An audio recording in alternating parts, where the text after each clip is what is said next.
Hello everybody, this is Divyashree. Welcome to Literary Canon. In this video, we are going to discuss evaluation and its types. ಅದರ ಬಗ್ಗೆ ನೋಡ್ಕೊಂತ ಹೋಗ್ತೀವಿ. Without further ado, let's start the class. Okay?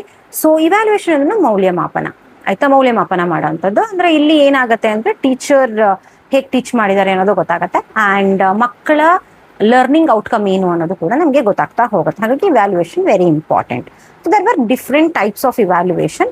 ಆಯ್ತಾ, first ನಾವು ಏನ್ ಮಾಡೋಣ, types of evaluation on the base of phase of instruction. ಅಂದ್ರೆ ನಾವು ಟೀಚ್ ಮಾಡೋಂತಹ ಟೈಮಲ್ಲಿ ಕೆಲವೊಂದು ಟೈಪ್ಸ್ ಆಫ್ ಇವ್ಯಾಲ್ಯೂಯೇಷನ್ ನೋಡ್ಬೋದು. ಯಾವ್ದು? ಒಂದು ಪ್ಲೇಸ್ಮೆಂಟ್ ಇವ್ಯಾಲ್ಯೂಯೇಷನ್ ಅಂತ ಹೇಳ್ತೀವಿ. ಪ್ಲೇಸ್ಮೆಂಟ್ ಇವ್ಯಾಲ್ಯೂಯೇಷನ್ ಅಂದ್ರೆ ಏನು? It helps teacher design instruction based on learners entry behaviour. ಇದು ಕೀವರ್ಡ್, ಎಂಟ್ರಿ ಬಿಹೇವಿಯರ್. ಇಲ್ಲಿ ನೀವೀಗ ಮಕ್ಕಳನ್ನ ಒಂದು ಸ್ಕೂಲಿಗೆ ಅಡ್ಮಿಷನ್ ಮಾಡ್ಕೋಬೇಕಿದ್ರೆ ಮುಂಚೆ ಏನ್ ಮಾಡ್ತಾರೆ ಅಂದ್ರೆ ಒಂದು ಸಣ್ಣ ಸ್ಮಾಲ್ ಟೆಸ್ಟ್ ಮಾಡ್ತಾರೆ ಅಲ್ವಾ. ಅಲ್ಲಿ ನಮ್ಗೆ ಗೊತ್ತಾಗತ್ತೆ ಮಕ್ಕಳಿಗೆ ಅಟ್ಲೀಸ್ಟ್ ಏನ್ ಬೇಸಿಕ್ ನಾಲೆಜ್ ಇದೆಯಾ ಇಲ್ವಾ ಅಂತ ಗೊತ್ತಾಗತ್ತೆ ಅಲ್ವಾ. ಇಲ್ಲಿ ಏನಂದ್ರೆ ಹೊಸ ಕಲಿಕೆ, ಅದು ಅಂದ್ರೆ ಹೊಸದಾಗಿ ಅವ್ರು ಏನೋ ಒಂದು ವಿಷಯವನ್ನ ಕಲಿಬೇಕಿದ್ರೆ ಮುಂಚೆ ಅವ್ರ ಫೌಂಡೇಶನ್ ಗಟ್ಟಿ ಇರಬೇಕು ಅಲ್ವಾ. ಅಂದ್ರೆ ನಾವ್ ಏನೇ ಅಂತ ಹೇಳ್ತೀವಿ ಅಂದ್ರೆ ಹೊಸ ನಾಲೆಜ್ನ ಪಡ್ಕೊಳ್ಬೇಕಿದ್ರೆ ಮುಂಚೆ ಬೇಸಿಕ್ ಗೊತ್ತಿರ್ಬೇಕು. ಸೊ ಇದಕ್ಕೆ ಏನ್ ಮಾಡ್ತಾರೆ, ಪ್ಲೇಸ್ಮೆಂಟ್ ಇವ್ಯಾಲ್ಯೂಯೇಷನ್ ಮಾಡ್ತಾರೆ. ಹೆಚ್ಚು ಕಮ್ಮಿ ಅಡ್ಮಿಷನ್ ಟೈಮಲ್ಲೇ ಆಗೋವಂಥದ್ದು. ಮಕ್ಳಿಗೆ ಏನ್ ಮಾಡ್ತಾರೆ, ಅಡ್ಮಿಷನ್ ಮಾಡ್ಕೋಬೇಕಿದ್ರೆ ಮುಂಚೆ ಒಂದು ಸ್ಮಾಲ್ ಟೆಸ್ಟ್ ಮಾಡ್ತಾರೆ. ಸೊ ಇಲ್ಲಿ ಏನಾಗುತ್ತೆ, ಈಗ ಫಾರ್ ಎಕ್ಸಾಂಪಲ್ ಮ್ಯಾಥ್ಸ್ ಅಂತ ಅನ್ಕೊಳ್ಳೋಣ. ಈಗ ನಿಮ್ಮ ಮಕ್ಕಳನ್ನ ನೀವು 5th ಸ್ಟ್ಯಾಂಡರ್ಡ್ಗೆ ಅಡ್ಮಿಷನ್ ಮಾಡ್ತಿದ್ರಿ ಅಂದ್ರೆ 4th ಸ್ಟ್ಯಾಂಡರ್ಡ್ ಮ್ಯಾಥ್ಸ್, ಈಗ ಅಡಿಷನ್ ಇರ್ಬೋದು, ಸಬ್ಟ್ರಾಕ್ಷನ್ ಇರ್ಬೋದು, ಮಲ್ಟಿಪ್ಲಿಕೇಶನ್ ಇರ್ಬೋದು, ಡಿವಿಷನ್ ಇರ್ಬೋದು, ಇದ್ರ ಬಗ್ಗೆ ಹೇಳ್ಕೊಡ್ತಾ ಇದ್ರ ಬಗ್ಗೆ ಒಂದು ಟೆಸ್ಟ್ ಮಾಡ್ತಾರೆ. ಈ ಬೇಸಿಕ್ ಅವರಿಗೆ ಗಟ್ಟಿ ಇದೆ ಅಂತಂದ್ರೆ, ಆಯ್ತಾ, ಈ ಬೇಸಿಕ್ ಗೊತ್ತಿದೆ ಅಂತಂದ್ರೆ ಅವರಿಗೆ ನೆಕ್ಸ್ಟ್ ಏನ್ ಮಾಡ್ಬೋದು, ಹೊಸ ನಾಲೆಜ್ ಅನ್ನ ಕಲ್ತ್ಕೊಳ್ಳೋದಕ್ಕೆ ಈಸಿ ಆಗತ್ತೆ ಅನ್ನೋದು. ಆಯ್ತಾ, determine their ability to acquire new knowledges. ಅಂದ್ರೆ ಹೊಸ ಬೋಧನಾ ಕಲಿಕೆ ಪ್ರಾರಂಭವಾಗುವ ಮೊದಲು ನಡೆಸುವಂತಹ ವಿಧಾನವನ್ನ ಪ್ಲೇಸ್ಮೆಂಟ್ ಇವ್ಯಾಲ್ಯೂಯೇಷನ್ ಅಂತ ಹೇಳ್ತೀವಿ. ಇದು ಏನ್ ಮಾಡುತ್ತೆ, ವಿದ್ಯಾರ್ಥಿಯ ಆರಂಭಿಕ ಹಂತವನ್ನ ನಾವು ನಿರ್ಣಯಿಸ್ತಾ ಬರ್ಬೋದು, ಟೀಚರ್ ಆದವರು ನಿರ್ಣಯ ಮಾಡ್ತಾ ಬರ್ಬೋದು. ಸೊ ಇದನ್ನ ಪ್ಲೇಸ್ಮೆಂಟ್ ಇವ್ಯಾಲ್ಯೂಯೇಷನ್ ಅಂತ ಹೇಳ್ಬೋದು. ಎಕ್ಸಾಂಪಲ್ ಏನ್ ಹೇಳಿದ್ರೆ, ಬೇಸಿಕ್ ಮ್ಯಾಥ್ಸ್ ಸ್ಕಿಲ್ಸ್ ಏನೇನಿದೆ, ಟೇಬಲ್ಸ್ ಗೊತ್ತಿದ್ಯಾ ಅವರಿಗೆ, ಸಬ್ಸ್ಟ್ರಾಕ್ಷನ್ ಗೊತ್ತಿದ್ಯಾ, ಅಡಿಷನ್ ಗೊತ್ತಿದ್ಯಾ, ಇದನ್ನ ನಾವು ನೋಡ್ತಾ ಹೋಗುವಂತ. So this is placement evaluation. Next ಯಾವುದು, formative and summative evaluation. Formative ಅಂತಂದ್ರೇನು, help students to learn and practise. ಇದು ಕಲಿಯೋದು ಮತ್ತೆ ಪ್ರಾಕ್ಟೀಸ್ ಮಾಡೋದು ಎರಡು ಹೇಳುತ್ತೆ.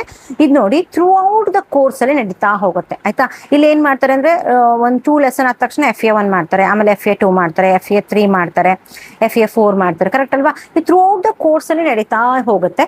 ಆಯ್ತಾ, next it identify the gaps and improve learning. ಏನ್ ಪ್ರಾಬ್ಲಮ್ ಆಗ್ತಿದೆ ನಮ್ಮ ಟೀಚಿಂಗ್ ಅಲ್ಲಿ, ಅಥವಾ ಮಕ್ಳಿಗೆ ಏನ್ ಪ್ರಾಬ್ಲಮ್ ಆಗ್ತಿದೆ ಕಲಿಯೋದ್ರಲ್ಲಿ, ಇದನ್ನ ನಾವು ನೋಡ್ತಾ ಹೋಗ್ಬೋದು. ಆಮೇಲೆ ಅದನ್ನ ಇಂಪ್ರೂವ್ ಮಾಡ್ತಾ ಹೋಗ್ಬೋದು. ಇದನ್ನ ಫಾರ್ಮೇಟಿವ್ ಅಸೆಸ್ಮೆಂಟ್ ಅಂತ ಹೇಳ್ತೀವಿ. Via approaches support specific students needs. ಈಗ ಫಾರ್ ಎಕ್ಸಾಂಪಲ್ ಏನಾಗುತ್ತೆ ಅಂದ್ರೆ, ಮಕ್ಕಳಿಗೆ ನಾನು ಲೆಸನ್ ಮಾಡಿದೀನಿ, ಅದು ಅರ್ಥ ಆಗ್ಲಿಲ್ಲ, ಟೆಸ್ಟ್ ಅಲ್ಲಿ ತುಂಬಾ ಕಡಿಮೆ ಮಾರ್ಕ್ಸ್ ತಗೊಂಡಿದ್ದಾರೆ ಅಂತಂದ್ರೆ ನಮ್ಗೆ ಅವರ ನೀಡ್ಸ್ ಏನು ಅಂತ ನಾವು ಅರ್ಥ ಮಾಡ್ಕೊಂಡು ನಾವು ಅದನ್ನ ಫುಲ್ಫಿಲ್ ಮಾಡ್ಬೋದು.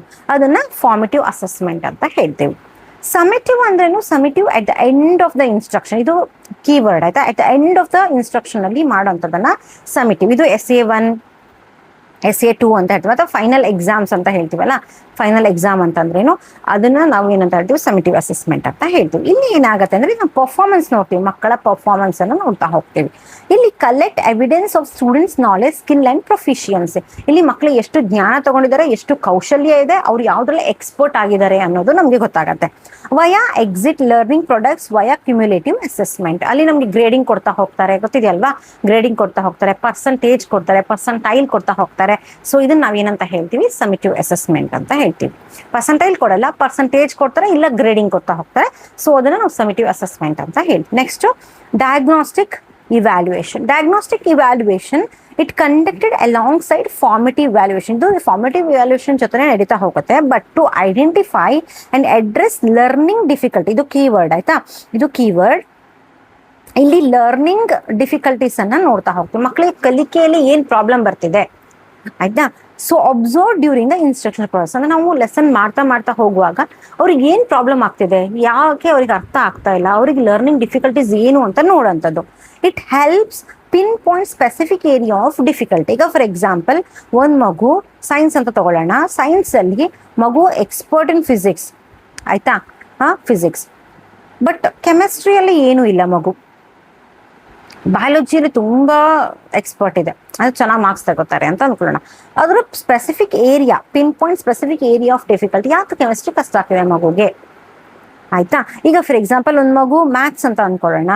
ಸೊ ಮ್ಯಾಥ್ಸ್ ಅಲ್ಲಿ ಅಡಿಷನ್, ಸಬ್ಟ್ರಾಕ್ಷನ್ ಇವೆಲ್ಲ ಚೆನ್ನಾಗಿ ಮಾಡುತ್ತೆ, ಬಟ್ ಡಿವಿಷನ್ ಮಾಡುವಾಗ ತುಂಬಾ ಪ್ರಾಬ್ಲಮ್ಯಾಟಿಕ್ ಆಗುತ್ತೆ. ಏನ್ ಯಾಕೆ ಡಿಫಿಕಲ್ಟ್ ಆಗ್ತಿದೆ ಮಗುಗೆ? ಯಾಕಂದ್ರೆ ಟೇಬಲ್ಸ್ ಅಲ್ಲಿ ಪ್ರಾಬ್ಲಮ್ ಇದೆ. ಈ ಏರಿಯಾನ ನೋಡ್ತಾ ಹೋಗ್ತಾರೆ. ಪ್ರೊವೈಡ್ ರಿಮಿಡಿಯಲ್ ಟ್ರೀಟ್ಮೆಂಟ್ ಅನ್ನ ಕೊಡ್ತಾ ಹೋಗ್ತಾರೆ. ಅಂದ್ರೆ ರೆಮಿಡಿಯನ್ನ ಏನ್ ಮಾಡೋದು, ಮಕ್ಕಳಿಗೆ ಜಾಸ್ತಿ ಟೇಬಲ್ಸ್ ಅನ್ನ ಹೇಳ್ಕೊಡೋದು. ಕೆಮಿಸ್ಟ್ರಿ ಆದ್ರೆ ಜಾಸ್ತಿ ಏನ್ ಮಾಡೋಂಥದ್ದು, ಆ ಒಂದು ಏನಂತ ಹೇಳ್ತೀವಿ ಎಕ್ಸ್ಪೆರಿಮೆಂಟ್ಸ್ ಅನ್ನ ಮಾಡ್ತಾ ಹೋಗುವಂಥದ್ದು ಇರ್ಬೋದು, ಅಥವಾ ಜಾಸ್ತಿ ನಾವು ಒಂದು ಏನಂತ ಹೇಳ್ತೀವಿ ಇಕ್ವಿಪ್ಮೆಂಟ್ಸ್ ಗಳನ್ನ, ಟೀಚಿಂಗ್ ಟೂಲ್ಸ್ ಗಳನ್ನ ಯೂಸ್ ಮಾಡಿ ಮಕ್ಕಳಿಗೆ ಅರ್ಥ ಮಾಡಿಸ್ತಾ ಹೋಗುವಂಥದ್ದು. ಇದನ್ನ ನಾವೇನಂತ ಹೇಳ್ತೀವಿ ಡಯಾಗ್ನೋಸ್ಟಿಕ್ ಇವ್ಯಾಲ್ಯೂಯೇಷನ್ ಅಂತ ಹೇಳ್ತೀವಿ. ನೆಕ್ಸ್ಟ್ ನೋಡಿ, evaluation according to nature of reference. ಅದು ಫೇಸ್ ಆಫ್ ಇನ್ಸ್ಟ್ರಕ್ಷನ್, ಇದು ನೇಚರ್ ಆಫ್ ರೆಫರೆನ್ಸಸ್ ಅಲ್ಲಿ ನೋಡ್ತಾ ಹೋಗ್ತೀವಿ. First one norm reference evaluation ಅಂತ ಹೇಳ್ತೀವಿ. ನಾರ್ಮ್ ರೆಫರೆನ್ಸ್ ಇವ್ಯಾಲ್ಯೂಯೇಷನ್ ಏನಾಗುತ್ತೆ ಅಂದ್ರೆ, it comparing a students performance to that of their same age peers on the same assessment. ಆಯ್ತಾ, ಒಂದು ಕ್ಲಾಸ್ ಅನ್ಕೊಳ್ಳೋಣ, ಒಬ್ಬ ಸ್ಟೂಡೆಂಟ್ ಅನ್ನ ಅವರ ಉಳಿದ ಸಹಪಾಠಿಗಳು ಯಾರ್ಯಾರಿದ್ದಾರೆ ಅವರ ಜೊತೆ ಕಂಪೇರ್ ಮಾಡೋವಂಥದ್ದು. ಆಯ್ತಾ, ಒಬ್ಬ ವ್ಯಕ್ತಿಯನ್ನ ಅವರ ಕ್ಲಾಸ್ಮೇಟ್, ಆಯ್ತಾ, ಅವರ ಕ್ಲಾಸ್ಮೇಟ್ ಜೊತೆ ಕಂಪೇರ್ ಮಾಡ್ತಾ ಬರೋದನ್ನ ನಾರ್ಮ್ ರೆಫರೆನ್ಸ್ ಇವ್ಯಾಲ್ಯೂಯೇಷನ್ ಅಂತ ಹೇಳ್ತೀವಿ. It provide relative measure of performance by determining where student stands in relation to others in the group. ಈಗ ಈ ವ್ಯಕ್ತಿ ಇದಾರಲ್ಲ, ಈ ಒಂದು ಸ್ಟೂಡೆಂಟ್ ಇದಾನಲ್ಲ, ಕ್ಲಾಸಿಗೆ ಎಷ್ಟನೇ ಬಂದಿರಬಹುದು. ಈಗ ಫಾರ್ ಎಕ್ಸಾಂಪಲ್ ಅವ್ನು ಕ್ಲಾಸಿಗೆ ಫಸ್ಟ್ ಅಂದ್ರೆ ಏನು, ರೆಸ್ಟ್ ಆಫ್ ದ ಸ್ಟೂಡೆಂಟ್ಸ್ ಕಡಿಮೆ ಮಾರ್ಕ್ಸ್ ತಗೊಂಡಿದ್ದಾನೆ, ಅವ್ರಕ್ಕಿಂತ ಪಡ್ಕೊಂಡಿದ್ದಾರೆ. ಅದಕ್ಕೋಸ್ಕರ ಈ ಒಬ್ಬ ವ್ಯಕ್ತಿ ಏನಾಗಿದ್ದಾನೆ, ಈ ಒಬ್ಬ ವಿದ್ಯಾರ್ಥಿ ಏನಾಗಿದ್ದಾನೆ, ಕ್ಲಾಸಿಗೆ ಫಸ್ಟ್ ಬಂದಿದ್ದಾನೆ. ಈಗ ಫಾರ್ ಎಕ್ಸಾಂಪಲ್ ಒಬ್ಬ ಸ್ಟೂಡೆಂಟ್ ಕ್ಲಾಸ್ ಅಲ್ಲಿ ಫೇಲ್ ಆಗಿದ್ದಾನೆ ಅಂತಂದ್ರೆ, so rest of the students ಚೆನ್ನಾಗಿ ಓದ್ತಿದ್ದಾರೆ, ಇವನ್ ಚೆನ್ನಾಗಿ ಓದ್ತಾ ಇಲ್ಲ. ಸೊ ಈ ತರ ನಾವೇನ್ ಮಾಡ್ತೀವಿ ಅಂತಂದ್ರೆ, ಆ ಸ್ಟೂಡೆಂಟ್ಸ್ ಎಲ್ಲಿದ್ದಾನೆ ಅನ್ನೋದು ನಮ್ಗೆ ಅರ್ಥ ಆಗತ್ತೆ. ಆಯ್ತಾ, ಇವರೆಲ್ಲ ಪಾಸ್ ಆದ್ರೆ ಅವ್ನು ಫೇಲ್ ಆಗಿದ್ದಾನೆ ಅಂತಂದ್ರೆ, ಸೊ ವೆರಿ ಪುವರ್ ನಾಲೆಜ್ ಇದೆ, ಸೊ ನಾವೇನಾದ್ರೂ ಇಂಪ್ರೂವ್ಮೆಂಟ್ ಮಾಡಿಸ್ಬೇಕು, ಇವೆಲ್ಲ ನಮ್ಗೆ ಗೊತ್ತಾಗತ್ತೆ. ಓಕೆ, ಇಲ್ಲಿ norm reference standardise the test. ಆ student score will indicate how they perform. ಇಲ್ಲಿ ನಾವು ಅವ್ರ ಸ್ಕೋರ್ ಮೇಲೆ ನಾವು ನೋಡ್ತೀವಿ. ಆಯ್ತಾ, ಸೊ 100/100 ತಗೊಂಡ್ರೆ ಕ್ಲಾಸಿಗೆ ಫಸ್ಟ್ ಅಂತ, 100/80 ತಗೊಂಡ್ರೆ ಕ್ಲಾಸಿಗೆ 3rd 4th ಹೀಗೆ ಬಂದಿರ್ತಾನೆ. ಸೊ ಇದನ್ನ ನಾವೇನಂತ ಹೇಳ್ತೀವಿ, ಆ ಒಂದು ಪರ್ಫಾರ್ಮೆನ್ಸ್, ಈ ಒಂದು ಸ್ಕೋರ್ ಮೇಲೆ ನಾವೇನ್ ಮಾಡ್ತೀವಿ, ಅವರು ಎಲ್ಲಿದ್ದಾರೆ ಅಂತ ನಾವು ಏನು ಐಡಿಯಾ ಗೊತ್ತಾಗತ್ತೆ ನಮ್ಗೆ. ಓಕೆ, ಸೊ ನೆಕ್ಸ್ಟ್ ಏನ್ ಹೇಳ್ತೀವಿ, ಕ್ರೈಟೀರಿಯನ್ ರೆಫರೆನ್ಸ್ಡ್ ಇವ್ಯಾಲ್ಯೂಯೇಷನ್ ಅಂತ ಹೇಳ್ತೀವಿ. ಕ್ರೈಟೀರಿಯನ್ ರೆಫರೆನ್ಸ್ಡ್ ಇವ್ಯಾಲ್ಯೂಯೇಷನ್ ಅಂದ್ರೇನು, it assess students performance based on mastery of specific skills and objectives. ಇದು ಕೀವರ್ಡ್. ಆಯ್ತಾ, ಅಂದ್ರೆ ಇಲ್ಲಿ ವಿದ್ಯಾರ್ಥಿಯ ನಿರ್ದಿಷ್ಟ ಕೌಶಲ್ಯ ಮತ್ತೆ ಉದ್ದೇಶಗಳನ್ನ ಕರಗತ ಮಾಡ್ಕೊಂಡಿದ್ದಾನೆಯೋ ಇಲ್ವೋ ಅನ್ನೋದನ್ನ ತಿಳಿಯೋದನ್ನ ಕ್ರೈಟೀರಿಯನ್ ರೆಫರೆನ್ಸ್ಡ್ ಇವ್ಯಾಲ್ಯೂಯೇಷನ್ ಅಂತ ಹೇಳ್ತೀವಿ. ಇದು ಕೀವರ್ಡ್. ಆಯ್ತಾ, ನೆನ್ಪಿಟ್ಕೊಳ್ಳಿ. It focuses on what students knows and doesn't know at the time of assessment. ಇಲ್ಲಿ ಗೊತ್ತಾಗುತ್ತೆ ವಿದ್ಯಾರ್ಥಿಗೆ ಎಷ್ಟು ಗೊತ್ತಿದೆ ಗೊತ್ತಿಲ್ಲ, ಈ ಒಂದು ನಾಲೆಜ್ ಗೊತ್ತಿದೆಯಾ ಇಲ್ವಾ ಅನ್ನೋದು ನಮ್ಗೆ ಗೊತ್ತಾಗತ್ತೆ. Independent of how other students perform. ಇದ್ರಲ್ಲಿ ನಮ್ಗೆ ಯಾವುದೇ ಒಂದು ಏನಂತ ಹೇಳ್ತೀವಿ, ಅವರ ಸಹಪಾಠಿಗಳ ಅವ್ರಿಗೆ ಏನ್ ಗೊತ್ತಿದೆ ಅದೆಲ್ಲ ನೋಡಲ್ಲ. ಈ ಒಬ್ಬ ವಿದ್ಯಾರ್ಥಿ ಏನ್ ಗೊತ್ತಿದೆ, ಅವನ ಕೌಶಲ್ಯ ಏನು, ಅವನ ಉದ್ದೇಶ ಏನು, ಅದನ್ನ ಅವನು ಅದರಲ್ಲಿ ಎಕ್ಸ್ಪರ್ಟ್ ಆಗಿದಾನ ಇಲ್ಲ, ಅದನ್ನ ನಾವು ನೋಡ್ತಾ ಹೋಗ್ತೀವಿ. ಸೊ ಇದನ್ನ ನಾವೇನಂತ ಹೇಳ್ತೀವಿ, ಕ್ರೈಟೀರಿಯನ್ ರೆಫರೆನ್ಸ್ ಇವ್ಯಾಲ್ಯೂಯೇಷನ್ ಅಂತ ಹೇಳ್ತೀವಿ. ನೆಕ್ಸ್ಟ್ ನೋಡಿ, types of evaluation on the base of purpose.